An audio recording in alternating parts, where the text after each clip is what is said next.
សួស្តីមកកាន់ការប្រជុំពេលព្រឹករបស់អង្គការកម្ពុជាចាចាសួស្តី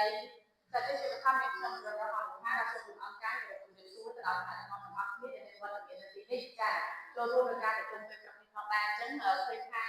រាល់ពេលចាប់ផ្ដើមកម្មវិធីនិងការបញ្ចប់កម្មវិធីចាបទធម៌នៃអង្គនេះគឺយើងតែមានការសូមពីស្វាគមន៍គ្នាមែនអត់តែដល់អ្នកទាំងអស់គ្នាចាអញ្ចឹងក៏សូមអញ្ជើញអ្នកទាំងអស់គ្នាត្រឡប់ចូលមកទៅការសូមពីស្វាគមន៍ចាប់ផ្ដើមកម្មវិធីចារួចរាល់បងប្អូនទាំងអស់គ្នាសូមប្រងព្រាបសូមពាក្យស្លោកចាប់ផ្ដើម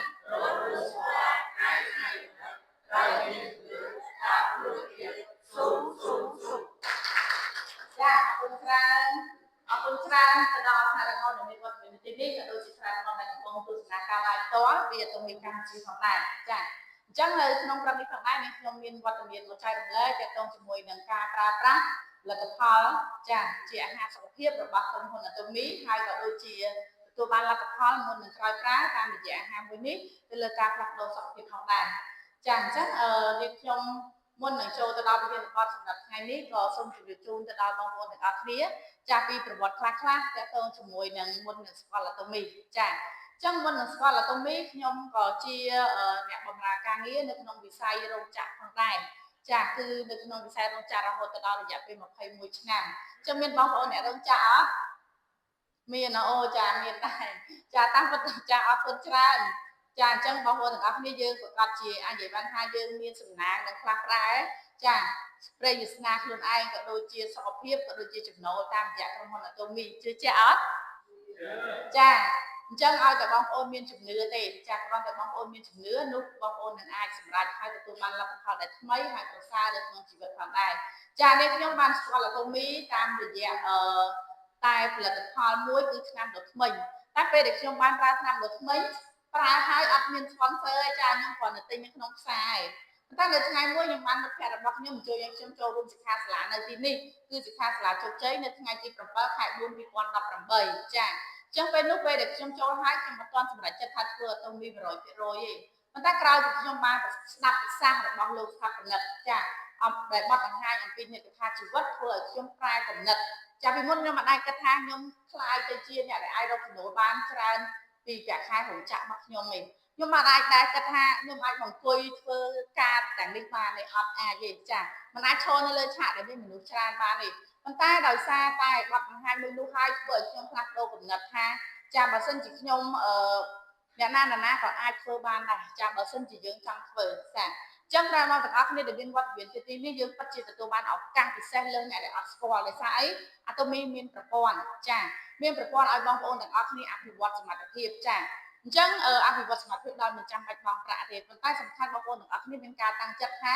ចង់ជោគជ័យឬក៏ចង់ខ្លាយជាអ្វីនៅក្នុង Atomy ចាអាស្រ័យលើយើងម្នាក់ៗដល់ខ្លួនឯងមែនអត់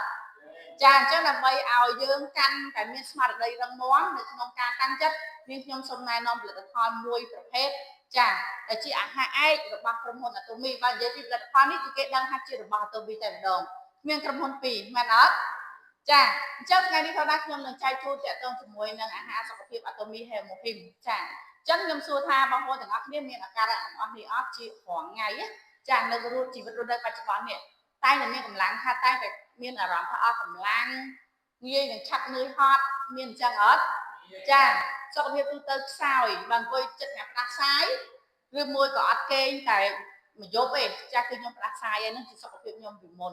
តែខ្ញុំជឿជាក់ថាបងប្អូននៅកន្លែងនេះក៏មានចំណុចនេះច្រើនដែរបានស្គាល់ទៅវាហើយសម្រាប់ចិត្តលឿនមែនអត់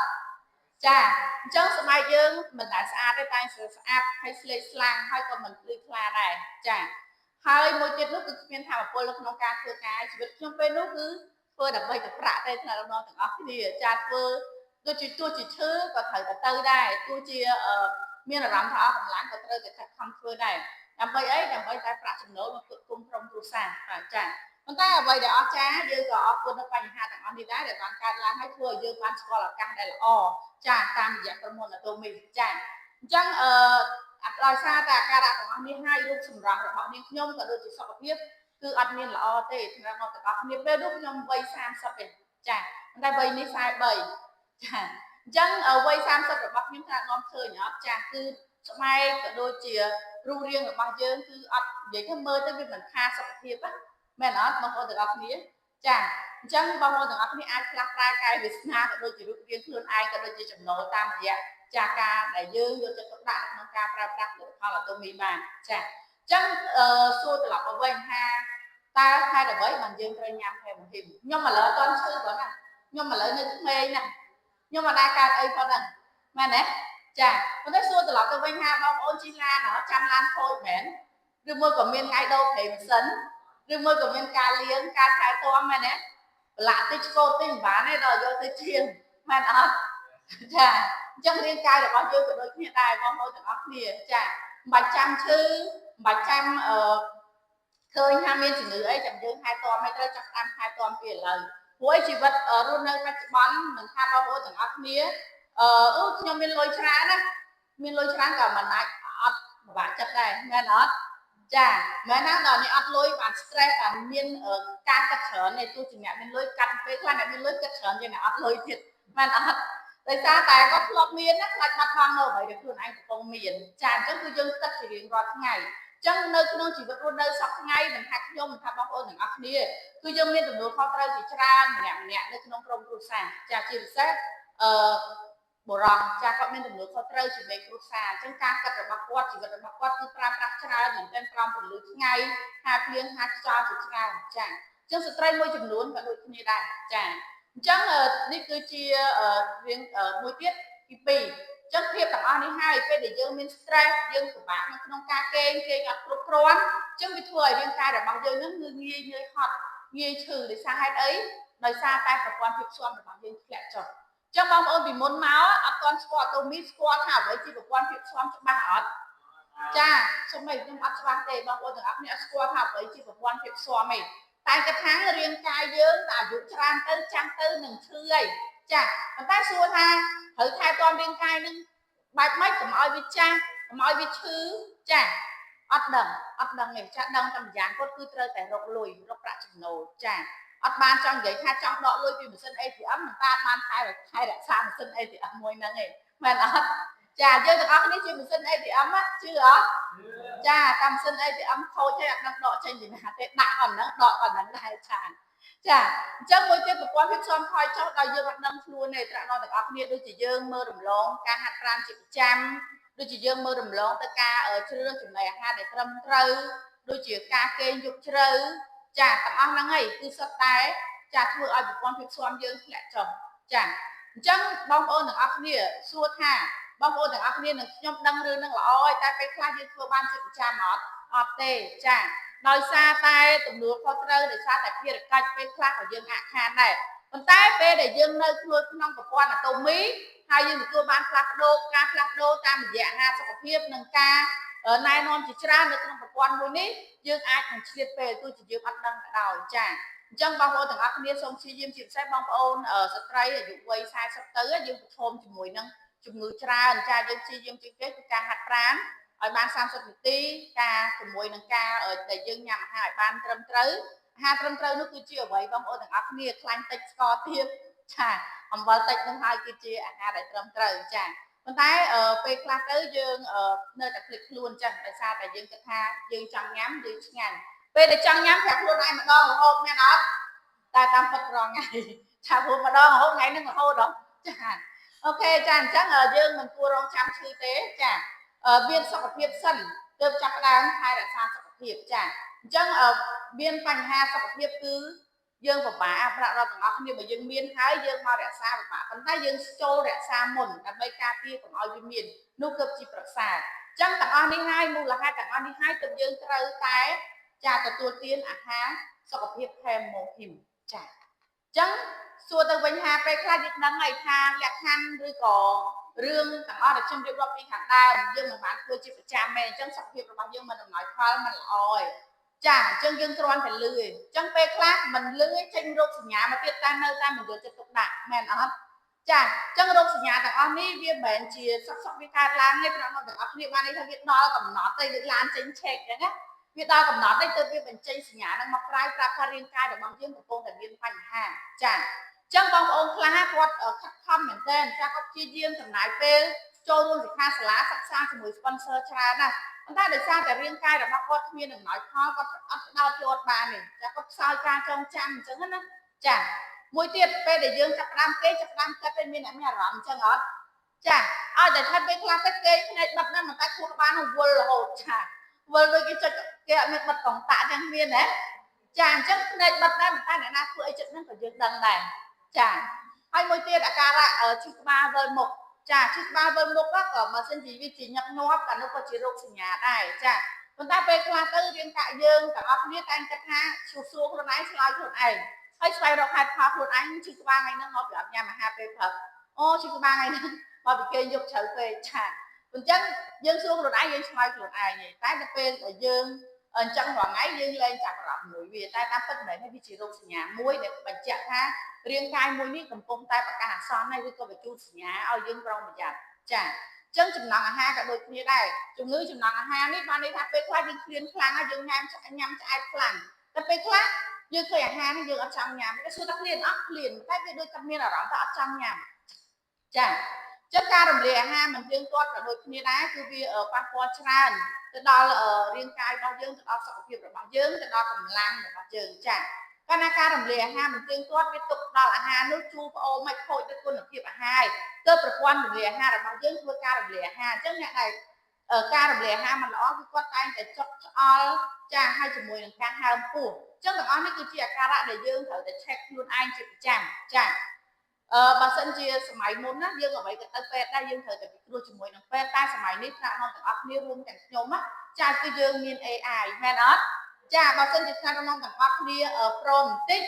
យើងនឹងអាចនិយាយបានថាយើងសន្សំបានច្រើនដែរនៅក្នុងការចំណាយទៅលើការព្យាបាលក៏ដូចជាចំណាយទៅលើការពិគ្រោះជាមួយនឹងលោកគ្រូពេទ្យចាហើយវាលឿនទៀតមែនអត់ប៉ុន្តែពេលខ្លះទៅយើងអត់ចូលចិត្តធ្វើអីដោយខ្លួនឯងទេចាចង់ឆ្លងយុទ្ធសាស្ត្ររបស់ពេទ្យចាប៉ុន្តែខ្លះអ្នកទាំងអស់គ្នារៀនធ្វើដោយខ្លួនឯងចារៀនធ្វើដោយខ្លួនឯងទៅពីព្រោះសម័យនេះយើងត្រូវតែដើរទៅទាន់សម័យកាលចាទើបយើងអាចដូចគ្នាបើសិនជាថាអ្នកទាំងអស់គ្នាប្រើប្រាស់ AI បានច្រើនអាជីវកម្មរបស់យើងជាមួយនឹងប្រាជ្ញារបស់យើងក៏រីកចម្រើនហើយវាយើងនឹងទទួលបានព័ត៌មានមួយចំនួនទាន់ពេលផងដែរចាអញ្ចឹងរោគសញ្ញារ៉ាំរ៉ៃទាំងអស់នេះភាពតានតឹងគ្មាននរណាអត់ទេមិនមែនអត់ថ្នាក់មកទាំងអស់គ្នាអ្នកណាក៏មានភាពតានតឹងដែរប៉ុន្តែពេលខ្លះបើសិនជាយើងមានប្រព័ន្ធភាពស៊ាំរាងកាយរបស់យើងដែលល្អយើងអាចប្រឈមបានយើងអាចទប់ស្កាត់បានយើងអាចកាត់បន្ថយបានដោយខ្លួនឯងប៉ុន្តែពេលដែលប្រព័ន្ធភាពស៊ាំយើងអត់ល្អទេយើងមានតែមួយទេប៉ុន្តែប្រព័ន្ធភាពស៊ាំយើងធ្លាក់ចុះយើងមានរហូតទៅដល់100នៃភាពតានតឹងយើងប្រមូលដាក់ចូលខ្លួនឯងបានទាំងអស់ចាអញ្ចឹងពិតជាសំខាន់ហើយមួយទៀតចាតកតងជាមួយនឹងការចម្លងមេរោគពេលដែលប្រព័ន្ធភាពស៊ាំរបស់យើងទុំខ្សោយណាស់ទាំងអស់គ្នាមេរោគគឺហក់ជុំវិញយើងនេះរាប់ពាន់រាប់ម៉ឺនមេរោគហើយសួរថាហេតុអីបានគេអត់អីគេអត់ផ្ដាសាយគេអត់ខកចាគេអត់កណ្ដាស់ដោយសារតែប្រព័ន្ធភាពស៊ាំគេខ្លាំងចឹងសម្រាប់យើងអ្នកប្រព័ន្ធភាពស៊ាំភាពខ្សោយគាត់នឹងអង្គុយគេកណ្ដាស់សិនហ្នឹងមកយើងបាត់ហើយទទួលបានភ្លាមមែនអត់គាត់គេក្អកតែបន្តិចក៏យើងទទួលបានភ្លាមដែរគាត់ពេលខ្លះញ៉ាំអាហារជុំគ្នាគេមានជំងឺគេមានមេរោគនៅក្នុងខ្លួនរបស់គេក៏យើងអាចឆ្លងបានដែរចាប៉ុន្តែសម្រាប់តែអ្នកដែលមានប្រព័ន្ធភាពស៊ាំខ្លាំងអត់មានបញ្ហាទេចឹងបាច់ឆ្ងល់ទេដល់ទាំងអស់នេះយើងឆ្លងកាត់សម័យកូវីដយើងប្រកាសជាស្គាល់ច្បាស់ហើយមែនអត់សម័យកូវីដអង្គុយជុំមកតុយ៉ាងអត់ណាក៏មាន2នាក់អត់ឆ្លងកូវីដដែរមែនទេចានោះហើយគឺជាសញ្ញាដែលបញ្ជាក់ថារាងកាយរបស់គាត់មានប្រព័ន្ធភាពស៊ាំដ៏រឹងមាំចាចឹងការថយចុះនៃប្រព័ន្ធភាពស៊ាំពិតជាសំខាន់យើងត្រូវតែថែទាំតាមរយៈចាទម្លាប់នៃការរស់នៅប៉ុន្តែនៅពេលដែលយើងស្គាល់អាតូមីយើងបានមួយទៀតលើសពីទម្លាប់ដោយសារតែយើងទម្លាប់របស់យើងនៅក្នុងការអនុវត្តជាប្រចាំពេលខ្លះវាខ្វះខាតតែយើងបំពេញដោយហេមូហ៊ីម៉ាតូមីបានចាដើម្បីទៅដល់ពង្រឹងប្រព័ន្ធភាពស៊ាំរបស់យើងកុំឲ្យចុះខ្សោយចាអាតរយៈភាពអរម៉ូនគឺវាបណ្ដាលគឺវាមានរោគសញ្ញាដូចជាការជ្រុះសក់អីហ្នឹងចាហើយនឹងគឺជាការដែលយើងខ្វះនៅពួកវីតាមីន B ឬក៏ Omega 3ចាអញ្ចឹងវាធ្វើឲ្យការបញ្ជូនរបស់យើងនឹងអត់បានទាន់ពេលទេចាអញ្ចឹងអ្នកនរទាំងអស់គ្នាពេលខ្លះយើងជួបអតិថិជនដែលជ្រុះសក់យើងគិតថាគាត់អត់ដឹងទេគាត់មិនមែនជាអ្នកសិក្សាដូចយើងគាត់តែងបន្ទោសមួយគាត់តែងតម្លាក់ទៅមួយគឺសាប៊ូរបស់យើងក៏អត់ត្រូវប៉ុន្តែតាមពិតគាត់មានជំងឺនៅក្នុងរាងកាយរបស់គាត់មានរោគសញ្ញានៅក្នុងរាងកាយរបស់គាត់ចាអញ្ចឹងយើងកន្លែងនេះពេលដែលយើងសិក្សាបានច្រើនយើងអាចមានដំណោះស្រាយច្រើនចាពេលដែលភ្ញៀវគាត់ប៉ាក់សាប៊ូអត់ត្រូវយើងត្រូវសួរនាំគាត់ឲ្យច្រើនចាតើគាត់មានទទួលទាននៅថ្នាំពេទ្យដែលជាថ្នាំប្រចាំរាងកាយរបស់គាត់អត់គាត់គេមិនយើងមានច្រើនណាស់ចាអ ចឹងមួយទៀតអតរយៈភាពនៃការបញ្ជូនទៅប្រព័ន្ធសរសៃប្រសាទក៏ដូចគ្នាដែរកាលណាដែលយើងមានរោគសញ្ញាហ្នឹងគឺយើងអត់ងាយចងចាំទេតែយើងអត់បញ្ជូនបានភ្លាមទេដូចថ្នាក់ដល់ទាំងអស់គ្នាពេលខ្លះថ្នាក់ដល់ទាំងអស់គ្នាស្ដាប់ធ្វើការបទបង្ហាញរបស់វាគ្មិនណាថ្នាក់ដល់ទាំងអស់គ្នាអូពេញចិត្តចាយល់បានភ្លាមហ្មងពួកបញ្ជ្រោចំណងភ្លាមមិនតែសម្រាប់អ្នកដែលគាត់មានបញ្ហាហ្នឹង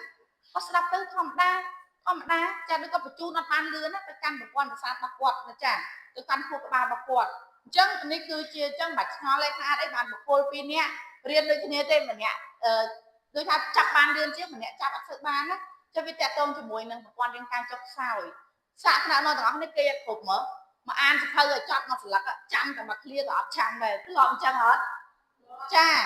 គឺបែបហ្នឹងឯងថ្នាក់ដល់ទាំងអស់គ្នាអញ្ចឹងទាំងអស់នេះរោគសញ្ញាទាំងអស់នេះពេលដែលវាបញ្ចេញមកហើយថ្នាក់ដល់ទាំងអស់គ្នាត្រូវតែយកចិត្តទុកដាក់ពេលដែលថ្នាក់ដល់ទាំងអស់គ្នាយកចិត្តទុកដាក់មកលើរាងកាយខ្លួនឯងថ្នាក់ដល់ទាំងអស់គ្នានឹងទទួលបានបទពិសោធន៍យ៉ាងច្បាស់ពេលដែលថ្នាក់ដល់ទាំងអស់គ្នាជួប